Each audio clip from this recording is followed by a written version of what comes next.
Hi everyone, welcome back to the YouTube channel. I am Andrew Wang from the PML committee, and uh, today we are going to be going through the solutions for elementary school round 145. And so, yeah, let's start off with the first question.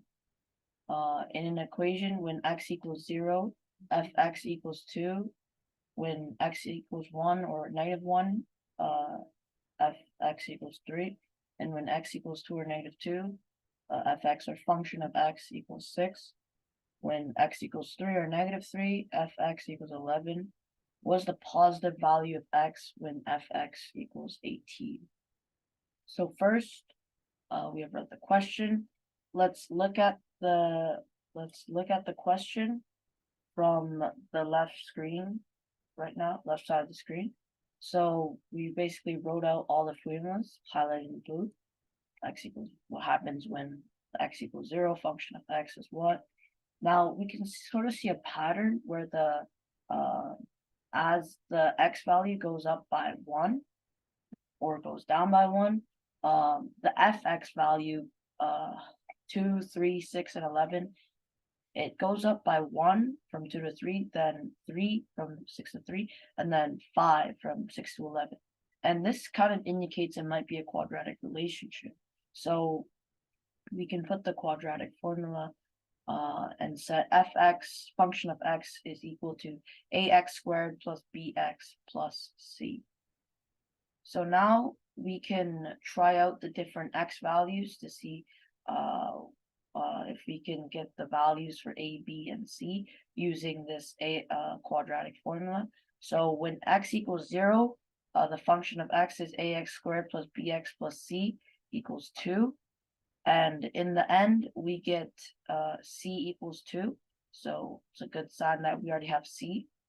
Now, when we look at the next one, which is if x equals 1 or -1, the equation still remains the same, except ax squared plus bx plus c equals 3.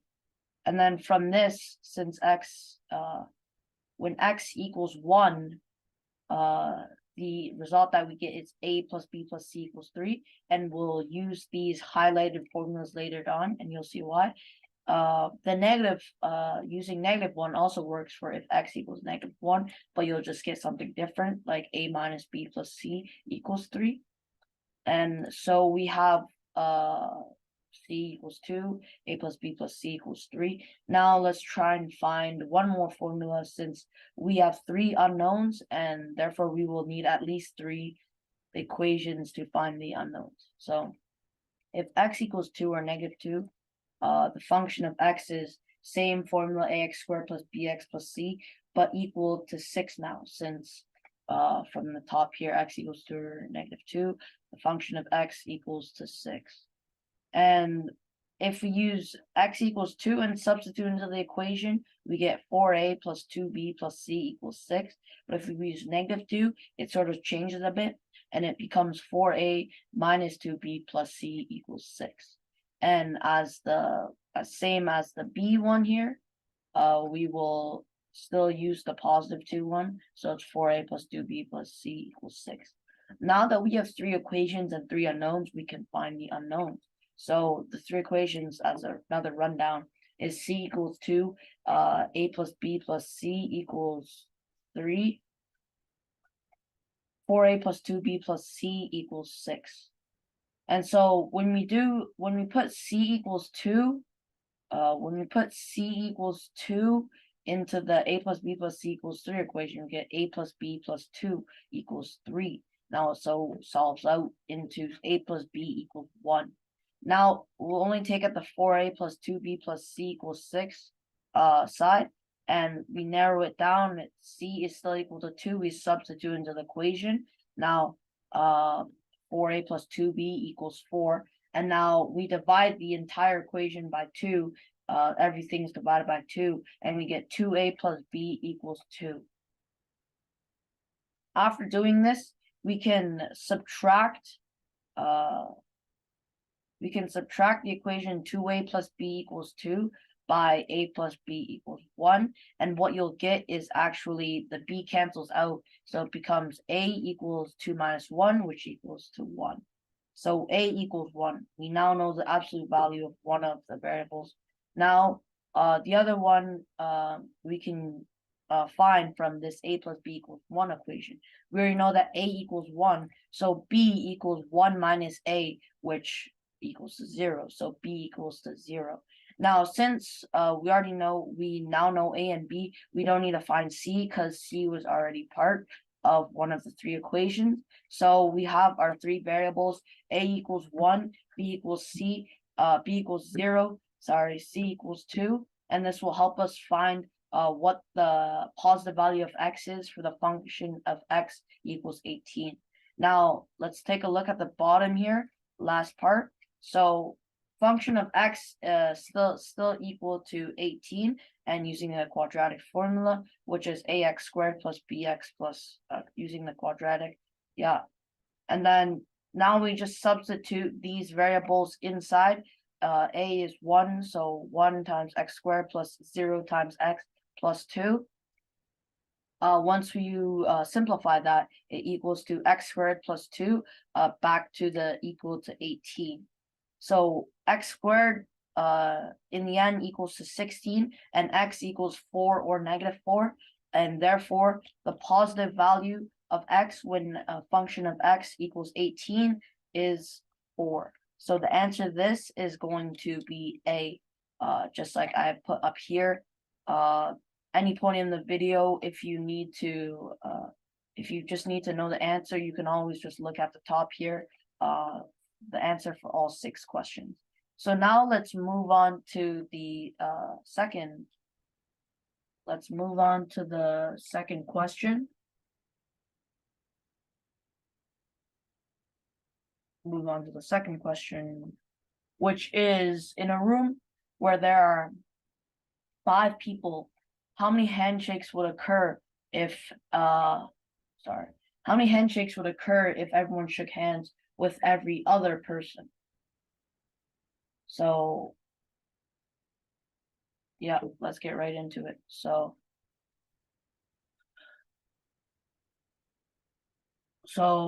we're gonna set the different people as A, B, C, D, E, and these are the 5 people. So we are going to don't get confused with this. This is just the answer key, just a reminder.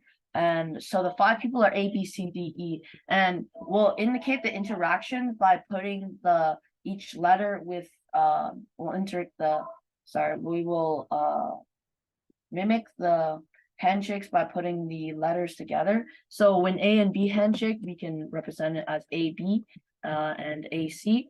So if everybody shakes hands with every other person,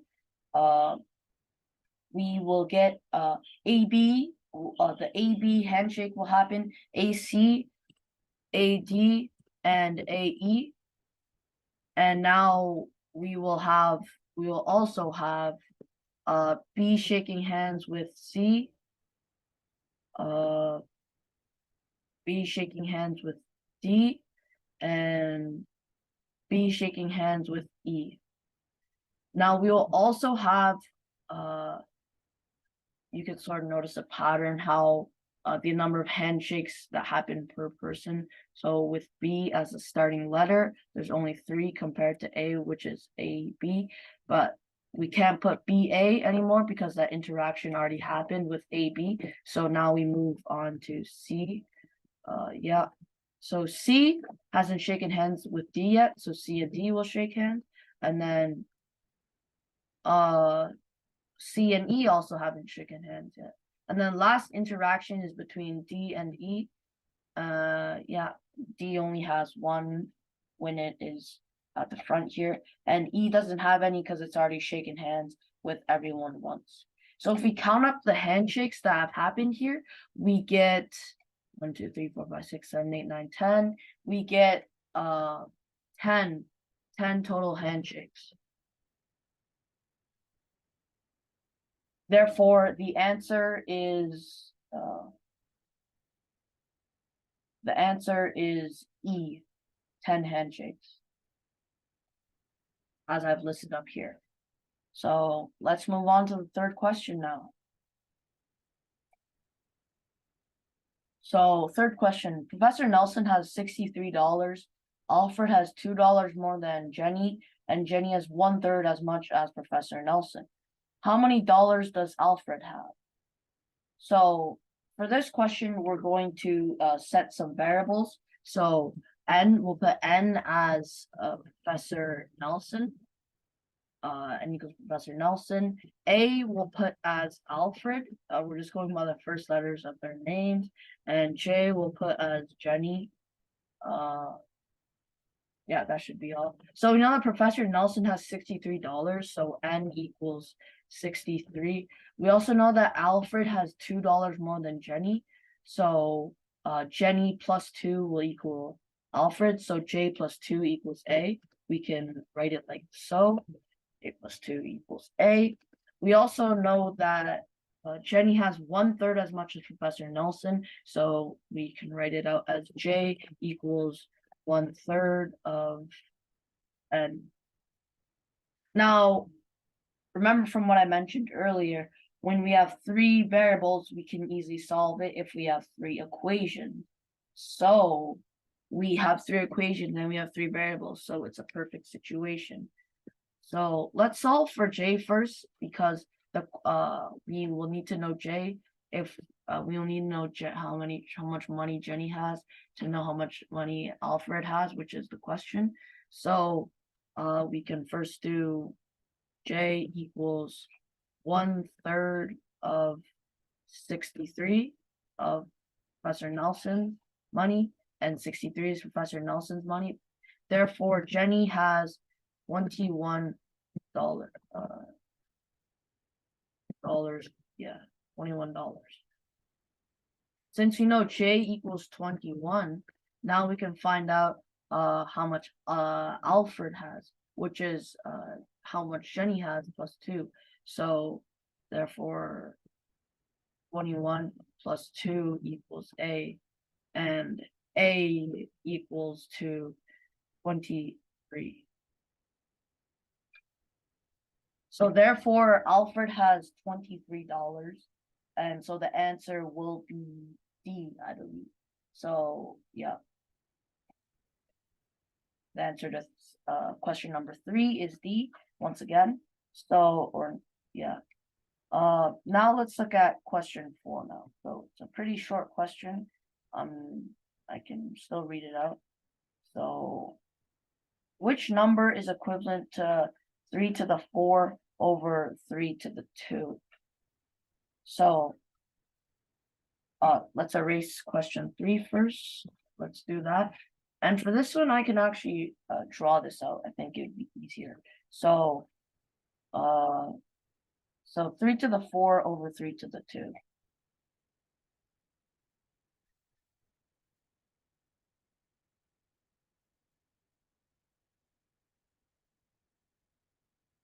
Three to the 4 over 3 to the 2. This fraction symbol can also be a division sign. So it'd be 3 to the 4 divided by 3 to the 2. And I don't know if many of you know this, but there is a power rule, which is a to the m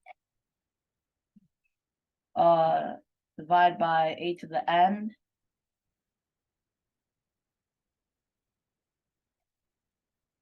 actually equals to a to the power of m minus n. So if we apply that here, the a is obviously 3, the m is 4, and the n is 2. So I'm just gonna undo that. 3 to the 4 divided by 3 to the 2. So this would technically be 3 to the 4 minus 2. And if we just focus on the top exponent here, we can solve it out to be 3 to the 2. 3 squared, just 3 squared. So now 3 squared, another way of saying this would be 9. Do we have a 9? Yep. So the answer to question 4 is 9, C, if you're looking for the letter code. So question 4, answer question 4 is C.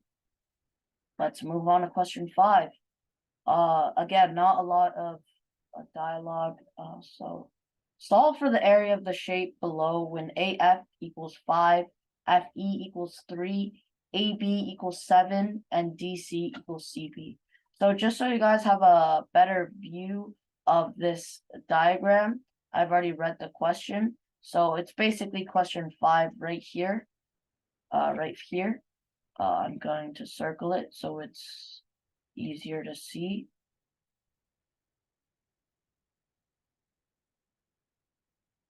Okay, yeah. So solve the area of the shape below when AF equals 5, FE equals 3, AB equals 7, DC equals CB. So I can zoom in a bit more if it is needed. And basically it is this question. Just gonna clear this. So this is the diagram. So I'm gonna solve it on this side. AF equals 5. You know that.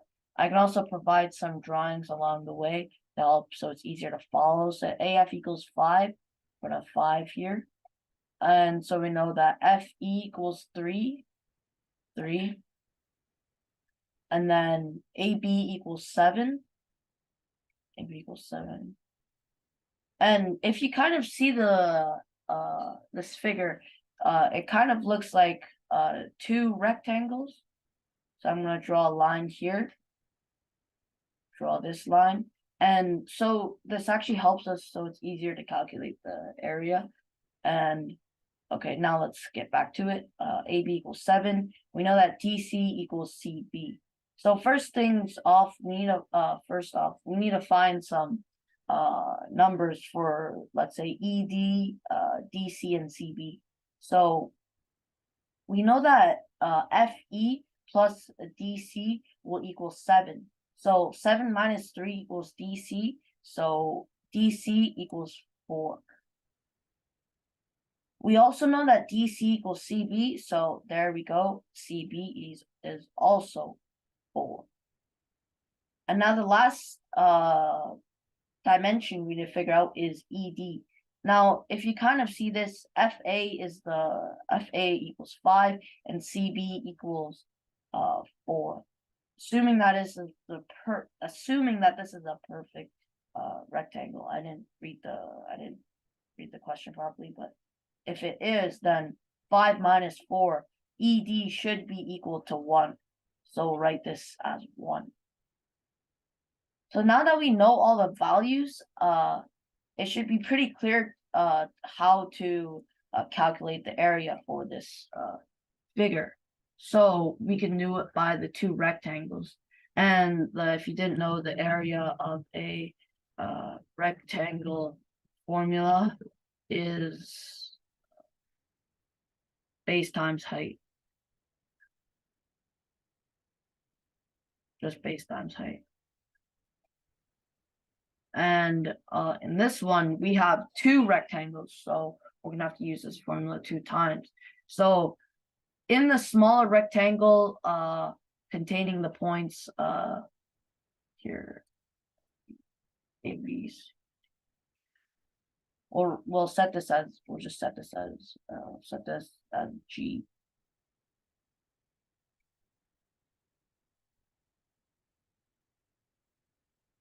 That's G. In the small rectangle containing F, E, G, and D, the base is 3. So 3, times the height, which is 1. And we have the area. But that's not the area of this entire figure because there's another rectangle, and which is the bigger rectangle with the vertices G, C, A, and B. And for the bigger rectangle, the base is 7 times the height, which is 4. And we have the entire area of this figure. So now we solve this. It equals to 3 plus 7 times 4 equals 28. 3 plus 28. And therefore, the area of this entire figure is 31.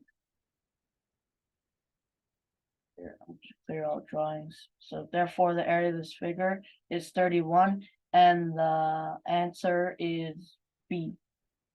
That's I've written here.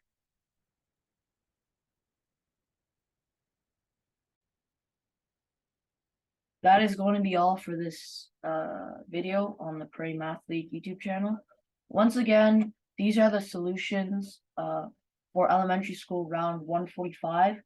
Question number 1 is A, question 2 E, question 3 D, question 4 C, question 5 B, and question 6 D. If you have any questions, don't hesitate to email prairie.mathleague@gmail.com. We will try our best to answer them. Once again, this is Andrew Wang from the PML committee, and I will see you next week for round 146.